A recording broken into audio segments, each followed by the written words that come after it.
Assalamualaikum warahmatullahi wabarakatuh.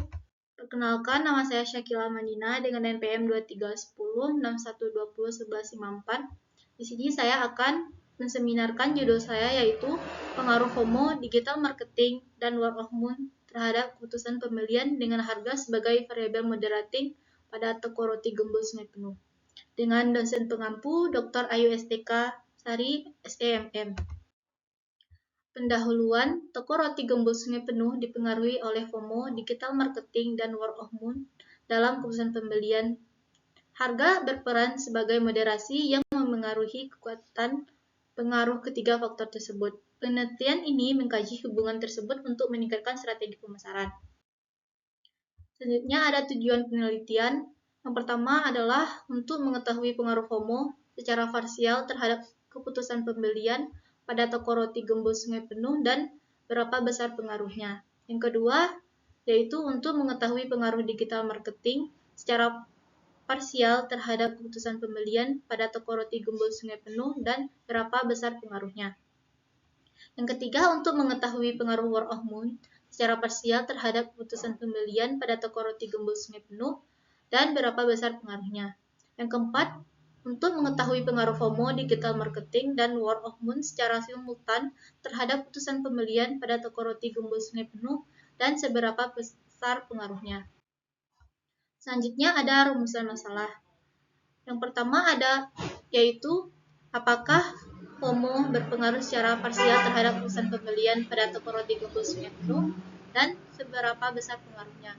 Yang kedua apakah digital marketing berpengaruh secara parsial terhadap keputusan pembelian pada toko roti gembul Sungai Penuh dan berapa besar pengaruhnya. Yang ketiga ada word of mouth berpengaruh secara parsial terhadap keputusan pembelian pada toko roti gembul Sungai Penuh dan berapa besar pengaruhnya. Yang keempat yaitu apakah FOMO, digital marketing, dan word of mouth berpengaruh secara simultan terhadap keputusan pembelian pada toko roti gembul Sungai Penuh dan berapa besar pengaruhnya. Adapun saya di sini yaitu keputusan pembelian. Pengertian keputusan pembelian menurut Kotler dan Keller tahun 2009 mendefinisikan keputusan pembelian yaitu keputusan pembelian konsumen akhir, perorangan atau rumah tangga yang membeli barang atau jasa untuk konsumsi pribadi. Menurut Mailani tahun 2022, keputusan pembelian adalah proses yang dilalui oleh konsumen sebelum membuat keputusan pembeli suatu produk atau layanan. Proses ini melibatkan pertimbangan berbagai faktor yang memengaruhi pemilihan dan pembelian suatu barang atau jasa. Keputusan pembelian tidak hanya berkaitan dengan pemilihan produk yang akan dibeli, tapi juga melibatkan proses evaluasi yang dipengaruhi oleh kebutuhan, referensi, anggaran, serta pengaruh eksternal seperti promosi atau rekomendasi. Adapun indikator keputusan pembelian, yang pertama ada frekuensi pembelian, yang kedua ada nilai pembelian, yang ketiga ada waktu pengambilan keputusan, yang keempat ada tingkat kepuasan setelah pembelian. Adapun X1 saya di sini yaitu FOMO. FOMO definisikan sebagai ketakutan akan kehilangan momen penting bagi seseorang atau kelompok lain karena individu tersebut tidak hadir dalam momen tersebut dan ditandai dengan keinginan untuk tetap merasakan momen yang orang lain lakukan melalui internet, menurut Dagan tahun 2019. Selanjutnya, menurut Milyavskaya tahun 2018, FOMO juga diartikan sebagai ketakutan yang muncul pada seseorang ketika mereka meyakini bahwa orang lain sedang menikmati suatu peristiwa atau pengalaman yang menyenangkan, sementara mereka tidak dapat ikut serta dalam pengalaman tersebut. Adapun indikator FOMO yaitu afraid, worry, anxious, updating status. X2 saya di sini yaitu digital marketing. Pengertian digital marketing atau biasa disebut dengan pemasaran digital menurut Cakti tahun 2019 adalah segala upaya yang dilakukan dalam hal pemasaran dengan menggunakan perangkat yang terhubung dengan internet dengan beragam strategi di media digital yang pada tujuannya dapat berkomunikasi dengan calon konsumen dan saluran komunikasi online. Selanjutnya, menurut Sanjaya dan Tarigan tahun 2009, digital marketing adalah kegiatan marketing termasuk branding yang menggunakan berbagai media berbasis web seperti blog, website, email, ataupun jaringan sosial yang lain.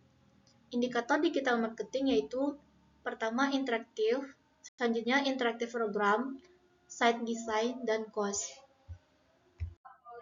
Selanjutnya, X3 saya yaitu Word of Moon.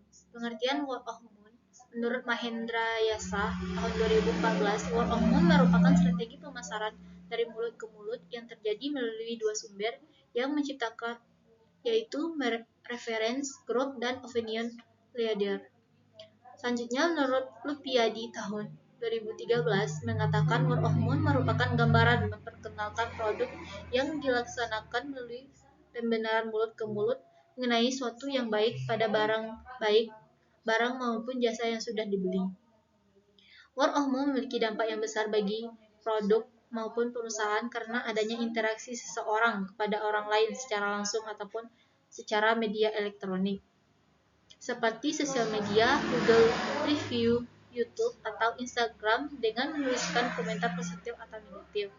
Adapun indikator word of mouth, yang pertama merundingkan, selanjutnya mencayakan produk ke orang lain, memberikan tanggung jawab mengenai merek, membicarakan hal yang sifatnya baik terhadap merek. Selanjutnya, pengertian harga. Harga di sini sebagai variabel moderatif.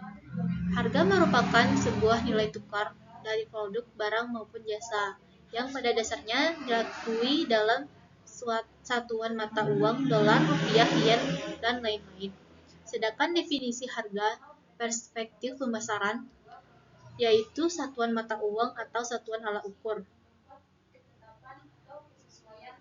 termasuk barang dan jasa yang dapat ditukar agar mendapatkan hak penggunaan atau kepemilikan suatu barang dan jasa. Menurut Giptono tahun 2014.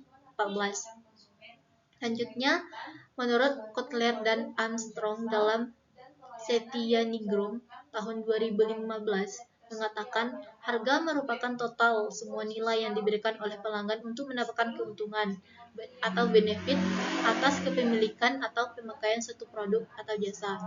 Adapun di sini indikator harga yaitu keterjangkauan harga, kesesuaian harga dengan kualitas produk, daya saing harga, kesesuaian harga dengan manfaat. Adapun ini kerangka konseptual saya bisa dilihat dalam PPT. Selanjutnya ada populasi dan sampel. Populasi adalah wilayah generalisasi yang terdiri atas objek atau subjek yang mempunyai kualitas dan karakteristik tertentu yang ditetapkan oleh peneliti untuk mempelajari dan kemudian ditarik kesimpulannya. Menurut Sugiono tahun 2016, populasi dalam penelitian ini adalah konsumen yang sudah pernah melakukan transaksi pembelian di toko roti gembul Sungai Penuh.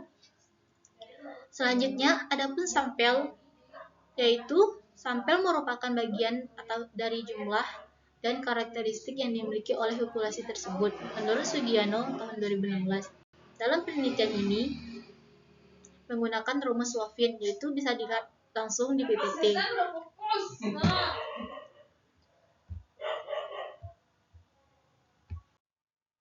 Selanjutnya ada uji reliabilitas. Reliabilitas adalah alat untuk mengukur suatu kuesioner yang merupakan indikator dari variabel atau konstruk. Suatu kuesioner dapat dikatakan reliable atau handal apabila jawaban responden terhadap pernyataan dalam kuesioner konsisten atau stabil dari waktu ke waktu. Menurut Ghazali tahun 2018. Selanjutnya ada uji validalitas. Uji validalitas digunakan untuk mengukur sah atau valid tidaknya suatu kuesioner. Suatu kuesioner dikatakan valid jika pernyataan pada kuesioner mampu untuk mengungkapkan sesuatu yang akan diukur untuk kuesioner tersebut. Maka validalitas dapat mengukur apakah dalam pernyataan kuesioner yang sudah dibuat betul-betul dapat mengukur apa yang hendak kita ukur. Ghazali tahun 2018. Sekian seminar dari saya. Jika ada salah kata, mohon dimaafkan.